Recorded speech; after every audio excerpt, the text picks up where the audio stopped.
Kevin Acosta here for Pulso Sports to give you my post-match thoughts to Inter Miami 2, Chicago Fire 3. With the international break, many questions were asked who would be the striker to lead the line for Inter Miami in this match. Who was the lineup for Phil Neville's team? With the absence of out-and-out striker, Stefanelli was the one who led the charge. Herons stayed in their 4-2-3-1, with Duke playing that number 10 role and Ulloa slotting right next to Mota in that defensive mid position.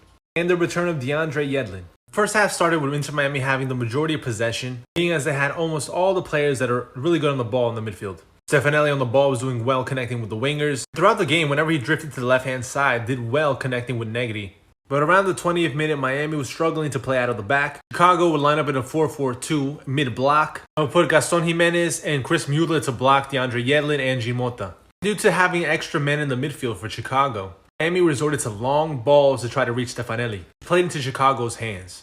The other thing Chicago was giving Miami a tough time with, that Kasper Shabilko would drop into the midfield, win the ball, and then bring the wingers into play. This would often bring Chris Mueller or Brian Gutierrez into one-on-one situations against Miami's defenders. Time where the Herons were able to cause damage to Chicago was 1-2 quick combinations on the wing, whether it be on the right-hand side with Yedlin and Coco Jean, on the left-hand side with Pizarro and Negri. So far as we've seen in the last 3 games, Inter Miami's defense have been passive, prone to making mistakes. Off an Ulloa diagonal ball to Negri, Chicago wins it back. And a low cross as Shabilko dummies, Mueller scores. Chicago's second goal came off a set piece. The defenders again were very reactive, not able to clear it. Carlos Terán with all the rebounds was able to score.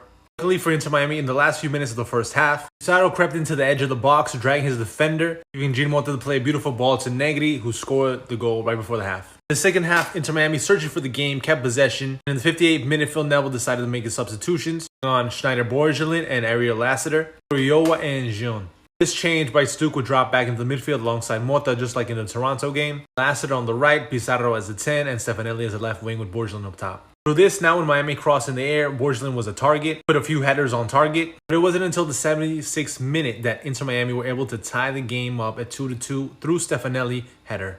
Second half, Miami managed to get 2 corners, but again struggled to capitalize off set pieces. In the 82nd minute, Pizarro and Negri, who had been vital with an assist and a goal, were subbed off. After the substitution, Miami decided to go just route 1 football, kicking it up, pushing the defenders high, with McVeigh and Christoph getting to the box, try to win headers, with Borgelin up there too. And when doing this, left the team a bit broken in the midfield, which is when Chicago caused Miami some problems in the second half. Chicago's third goal, it stole the ball in the midfield. Defense was a bit unorganized with DeAndre Yedlin a bit far too up. Kai Kamara being unmarked, slotted in the goal. I believe Drake Callender, being that is his post, could have done a bit better. Tough loss for the Herons at home after 3 back-to-back defeats after starting the season with 2 wins.